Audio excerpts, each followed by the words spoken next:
Here's a bulletin from CBS News. Ladies and gentlemen, we are here live talking with Alvin. They have placed him into a holding cell, and they aren't permitting us actually to take pictures. But I'm recording these conversations for the benefit of those who are interested in knowing Alvin's reasons.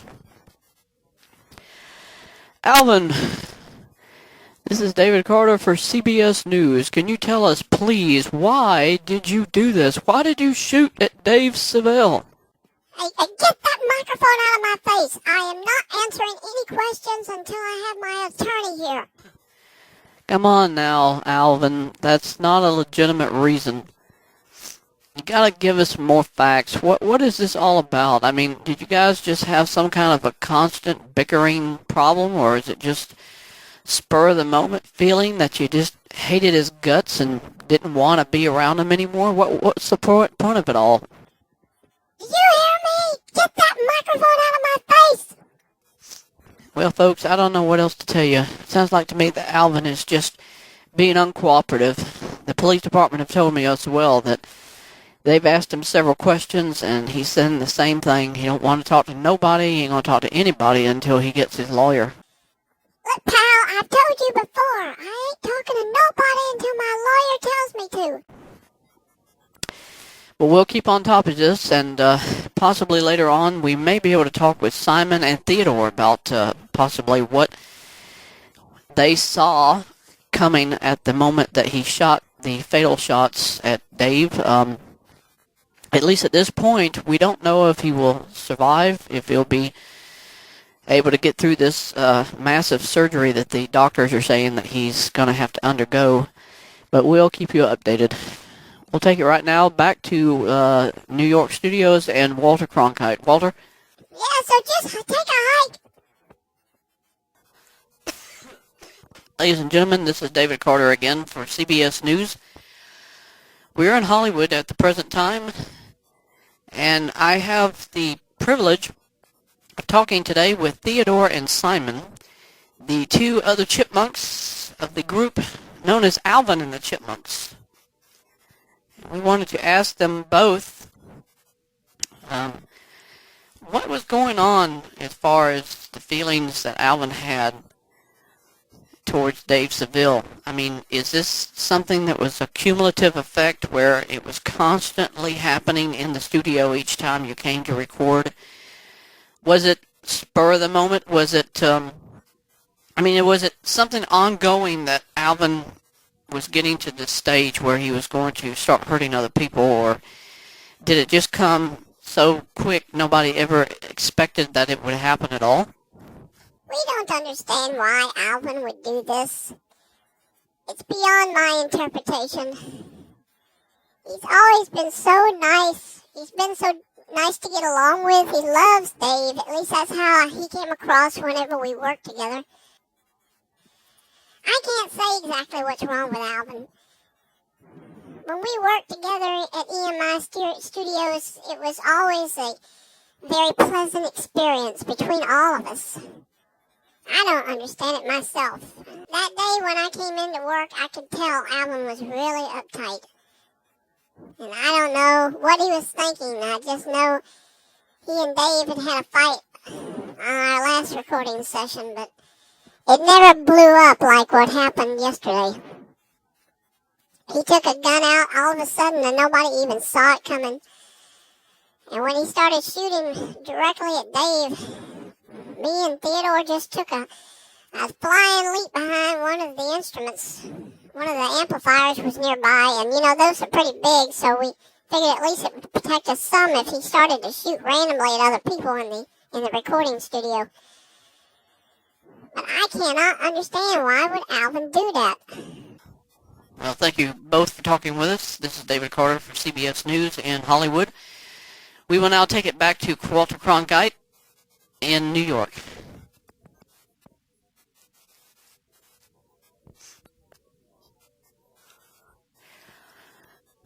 Ladies and gentlemen, we're at the local hospital in Hollywood.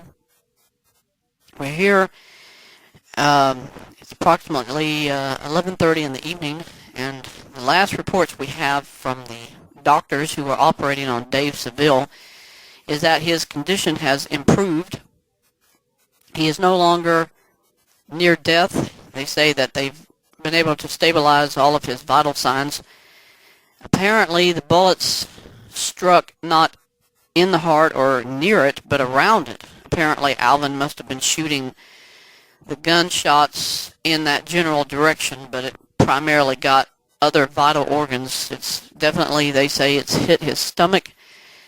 One of his kidneys was hit, and they say there is some spinal damage, but they don't think that it would be severe enough that he wouldn't walk again. I've asked the doctor if whether or not Dave might be conscious for us to talk to him at a later date or time tonight, and they are saying possibly he may come out of surgery. Oh, here comes the doctor. Just a moment. Doctor, how is Dave? Is he going to make it? Yes, his vital signs are very good. We have very high hopes that Dave will make a full recovery. I've got to get back in. Thank you. Well, ladies and gentlemen, you've just heard it live.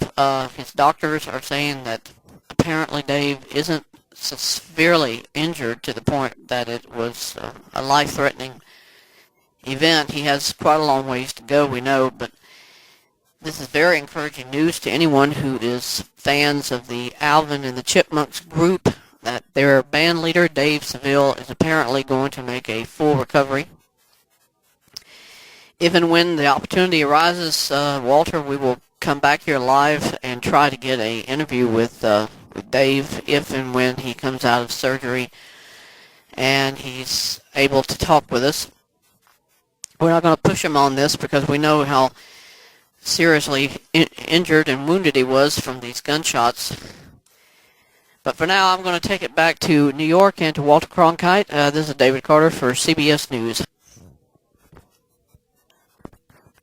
This is David Carter for WCBS. And we're in Hollywood, California at the present time to do an interview today with Dave Seville. He's the band leader of the Alvin and the Chipmunks, who in the past 3 to 4 days was severely injured, if not potentially almost shot to death by Alvin during one of the recording sessions during Christmas Day in the EMI studios.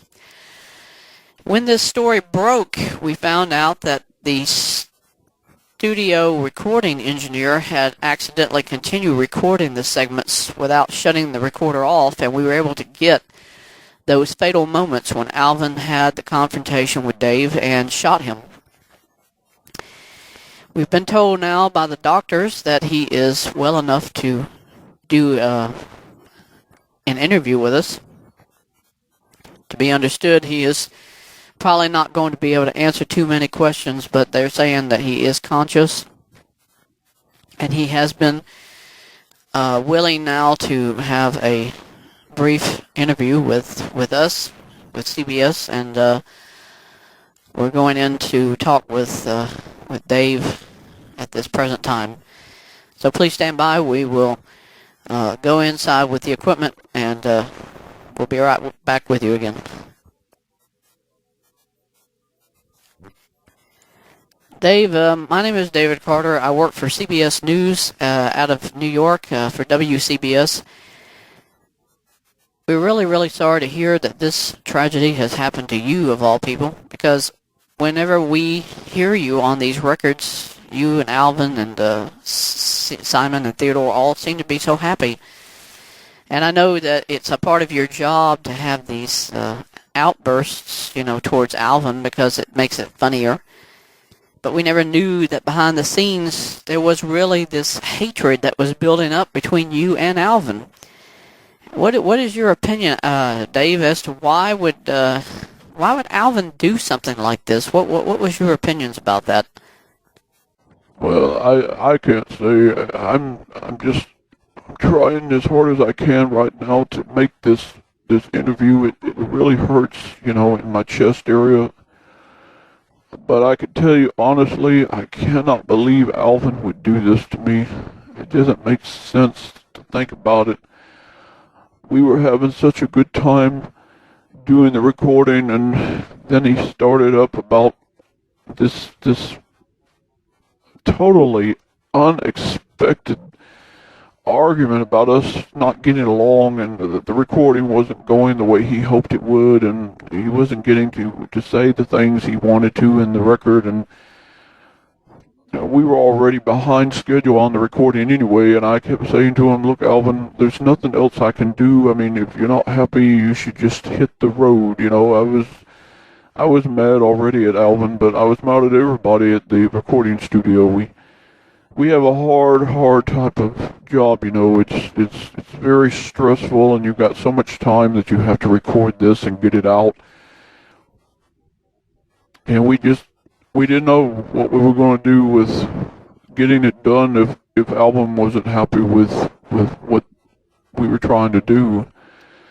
And then he pulled the gun. I just could not believe it. I tried to duck, and he did it at the worst moment. I was just screaming like we normally do, and then the gunshots came out. You know, I was just shocked. I mean, and then I knew I'd been hurt really bad, and I went to the ground, and there was Alvin continually shooting at me, and I was immobilized. By then I was unconscious. Well, you know, Dave, we've talked to Simon, we've talked to Theodore, and the answers that we're getting from both, surprising as it is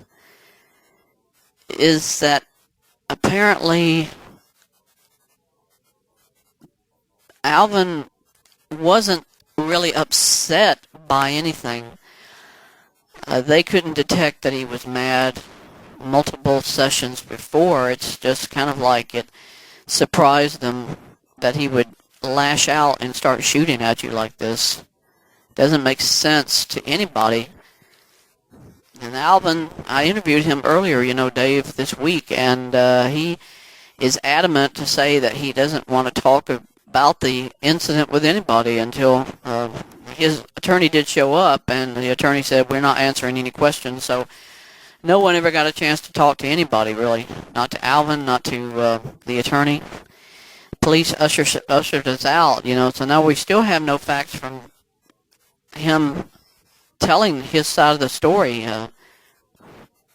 But Dave, really, on behalf of CBS and on the behalf of our nation, I mean, there's millions of children, Dave, who are just praying for you, and we're getting reports that children are writing letters in school to you of get well soon, and just want you to know that what you've been through, you've got loyal fans of millions of children out there who are right now writing to you and offering get well soon wishes, and you know that'll be an encouragement, I know, for you. Yes, it is. It's good to know that what we've done in the recordings of Alvin and the Chipmunks has been such a blessing to so many children, to little girls, to little boys in America.